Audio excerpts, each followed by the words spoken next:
Hello बच्चों, good morning. आज हम लोग क्लास 3 की हिंदी पाठ्य पुस्तक भाषांजलि का पार्ट 3 का प्रश्न उत्तर बनाना सीखेंगे। पिछले वीडियो में हम लोगों ने बातचीत कीजिए ये पढ़ा था।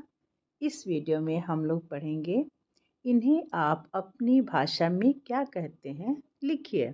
जैसे मछली, तो मछली को आप लोग क्या कहते हैं? मछली कहते हैं या कुछ और कहते हैं? कहीं कहीं पे लोग मछली को मछरी भी कहते हैं, र शब्द का प्रयोग करते हैं। अच्छा, संस्कृत में ऐसे मछली को मीन कहा जाता है। आगे है जल। जल को और क्या कहते हैं? पानी। हाँ ठीक है, पानी भी कहा जाता है जल को। और वारी, वारी मने भी होता है जल। फिर आगे है घर। घर को आप लोग क्या कहते हैं? घर को गृह कहा जाता है, गृह। और एक शब्द खुद से आप लोग एक एक शब्द खोज कर सब में लिखिए। अपने मम्मी पापा से भी पूछिए, दादा दादी से भी पूछिए, तब वो लोकल भाषा होगी, है ना। अगला प्रश्न है, जहाँ मछली नहीं रहती है उस पर घेरा लगाइए। अच्छा बच्चों, देखिए यहाँ पे कुछ शब्द दिए गए हैं।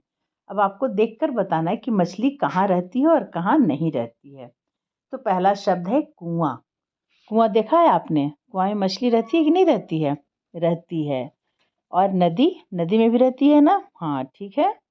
और है तालाब, तालाब में पानी है यानी उसमें भी मछली रहती है। और फिर है पेड़, पेड़ पर मछली रहती है क्या? नहीं, पेड़ पर मछली नहीं रहती है। अरे आप तो सब जानते हैं। अगला शब्द है समंदर। समंदर किसे कहते हैं? समुद्र को। इसमें भी बहुत पानी रहता है, तो इसमें भी मछलियाँ भी बहुत सी रहती हैं। तो इसमें हम लोग किस पर घेरा लगाएंगे? घेरा लगाएंगे पेड़ पर।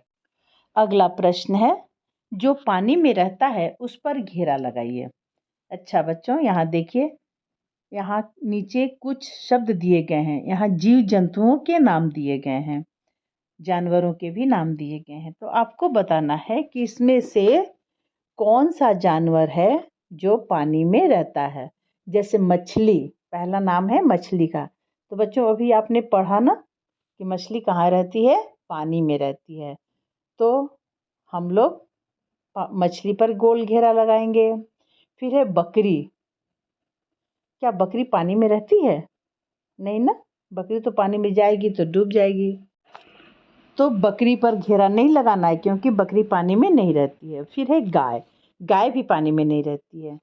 अगला शब्द है मगरमच्छ। बच्चों आपने मगरमच्छ देखा है क्या?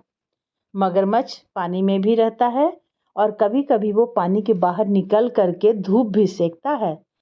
अगला शब्द है मेढक। बच्चों मेढक देखा है आपने? यह पानी में भी रहता है और पानी के बाहर भी रहता है। मेढक को जानते हैं क्या कहा जाता है? उभयचर। उभयचर का अर्थ होता है जो जीव दोनों जगह रह सके, जल में भी और थल में भी।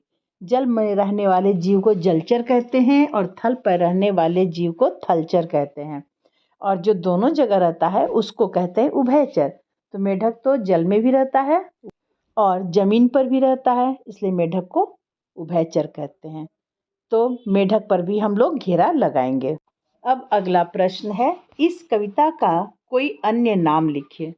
बच्चों आप सोचिए अच्छे से और बताइए कि इस कविता का और क्या नाम हो सकता है।